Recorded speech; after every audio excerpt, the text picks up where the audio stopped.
thousands of men, women, and children. Carvers, embroiderers, painters. 99% of them have no names that disappeared into history, but it doesn't mean it's not art or fine art. So normally I make the exhibitions I make are more like an environment. I want people to really make a voyage to the country, to feel that you're actually there. This is a fine arts museum, so we have done it a little bit different. But what I want to show in this exhibition is the color, the amazing color of Asian puppet theater. That's why we painted the walls a little bit mustard yellow, also to evoke the colors, and to see the puppets as an object of art. So puppet theater was created in every society around the world, in Africa, in Europe, in Asia. It always started with religion. So the first puppets were always the gods that moved. As you know, sometimes we can pray a long time before God, but our family is still sick, people still die. So we need comfort. We need the gods to move, to speak to us. So in the churches in Europe, there were statues of Maria, there were statues of Jesus that could move, that could cry, that could bleed. There were devils that could move and talk. In Africa, there are dancing gods and dancing puppets, deities. So in every country, puppets started as a deity, but we soon found out that they also have a great dramatic quality. And soon puppets, masks, all evolved into theater. Now in Asia, like in Africa, we didn't have a renaissance. So there was no clear division between the secular and the religious. So in Africa and Asia, the gods are on stage every day. There's no division. So all theater in Asia is in a religious context. Every performance of this, for instance, glove puppet theater is always in the temple, is always for a god. It's a gift to the gods, and we mortals stand between the stage and the gods. We're allowed to watch as well, but it's a religious theater. It's also a music theater. So the orchestra in Asia is always much bigger than the puppeteers. So usually 2 or 3 times the amount of musicians compared to the amount of puppeteers. And puppet theater was also the Wikipedia of Asian culture. Everything was inside: life, death, love, kings, queens, clowns, villains, and heroes that we will see in this exhibition. Because, like in Asia and before in Europe, most people were illiterate. Most people lived very far away. There was hardly any traffic between the big cities and the countryside. So how did you get your information about your king, your queen, how to fall in love, how to die, how to do all these things? You saw it through the stories or through the theater. So it's visualized in the theater. And that's also, in our modern day and age, a bit sad. Why do we have so many, over 10,000 puppets in our collection? Because of television, because of Hollywood, because, I don't blame Hollywood, but that's a reality. Everybody watches the same things on TV now. So all people under 50 years of age grew up watching Mickey Mouse, Donald Duck. So everything is changing, and these puppet theater companies are disappearing. Many of these companies disappear, and that's in one way a natural thing. On the other way, it's a sad thing, because it's a disappearing culture in many countries. It's becoming a folk show for tourists. So if you go to India, to Rajasthan, in your hotel, people will do a few funny, great shows, bravo, and then it's finished. No more 4-hour, 5-hour performances with music. In China as well, this beautiful, in Taiwan, this beautiful type of puppet theater. Before it was a 3-4 hour performance.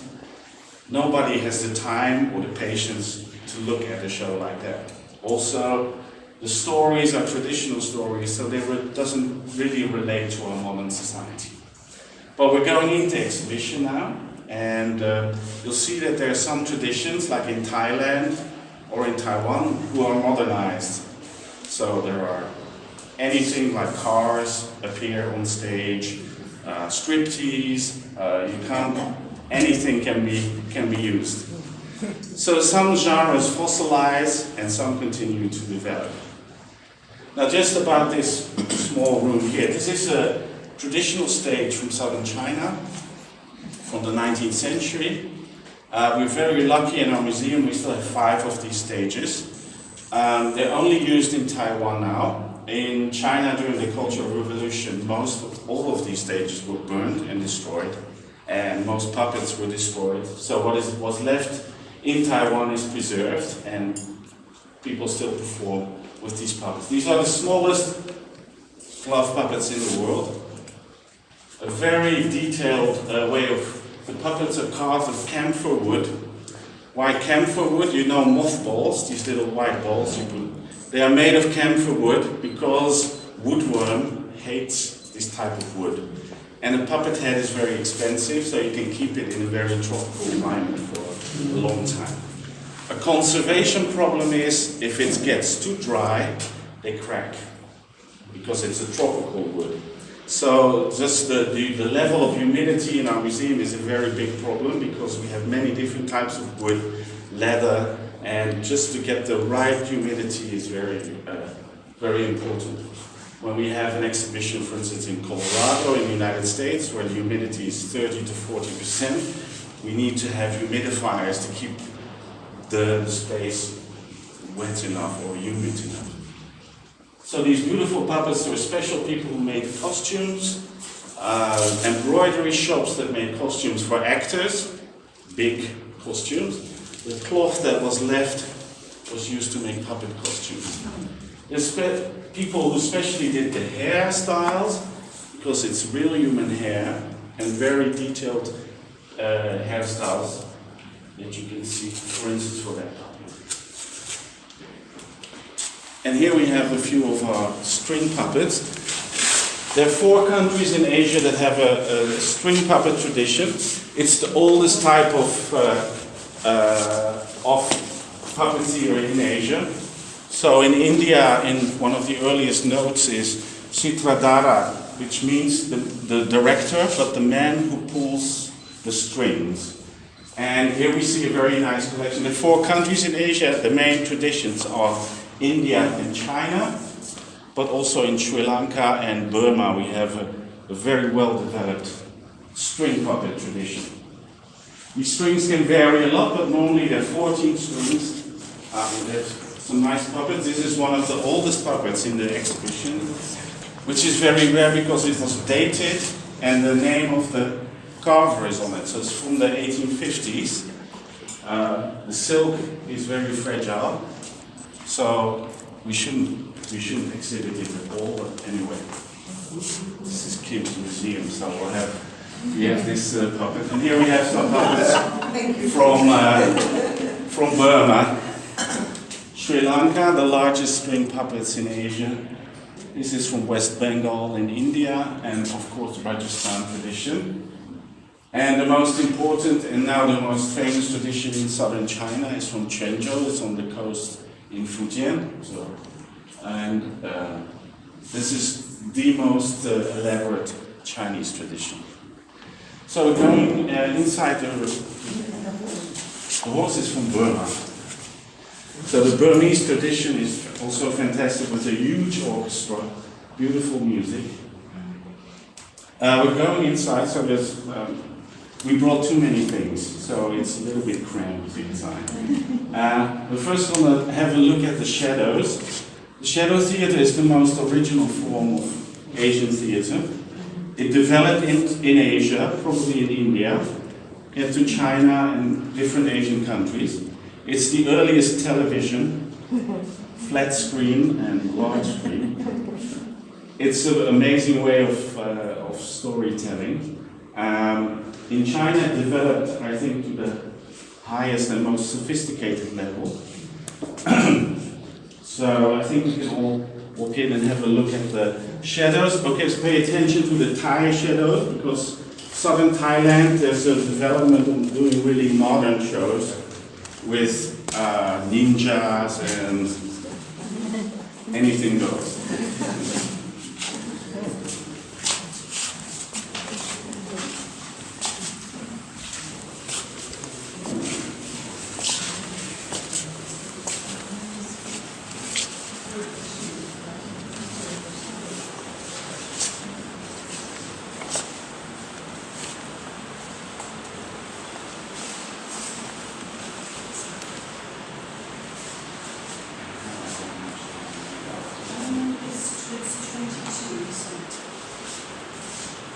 Ja, das ist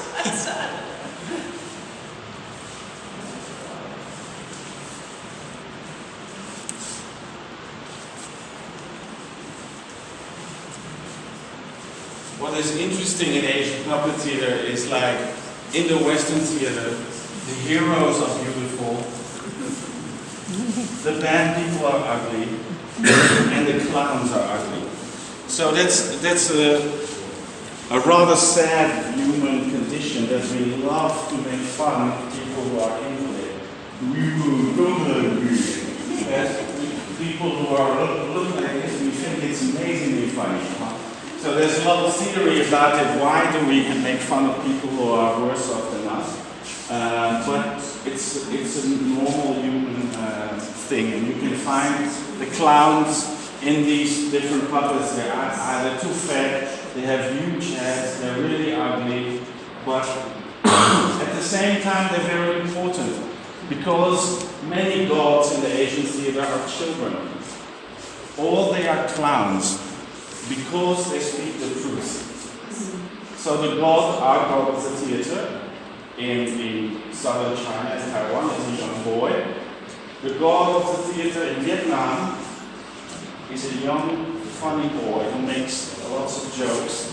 So it's very interesting that these important characters whom we laugh about are clowns at the same time. In Indonesia, you have the clown spelled Sepot. He has his own television program. He's one of the few persons who are allowed to criticize the government on TV. So puppet theater was always seen as a threat. The first time we know of puppet theater in London was that it was forbidden. The first time that we know about puppet theater in Egypt was that it was forbidden and everything was destroyed. The first time that we knew about puppet theater in southern China was that it was forbidden. So why is that? Because puppet theater is very democratic. If there's no audience, it doesn't exist. So people go to the performance, everybody will all come together, and this puppet wants us to be happy and interested. So he says, well, the price of rice, it's crazy over there. It's so expensive. And everybody in the public says, yeah, it's very expensive, we have to do something about it. So it gets people together and makes them think about things. So puppet theater, it was often, because it's the art of the people, forbidden. The last time in Taiwan it was forbidden was in the 1970s on television because it created a Taiwan identity away from China. So because of that reason it was forbidden. In China, in the countryside, religious theater about hell is forbidden. So puppet theater is still something that is a little bit dangerous as well. Okay, well, it's a very small room, so I invite you just to look around and try to find your heroes, your villains, your clowns, and your gods. If you have any questions, you can just come over here and ask me.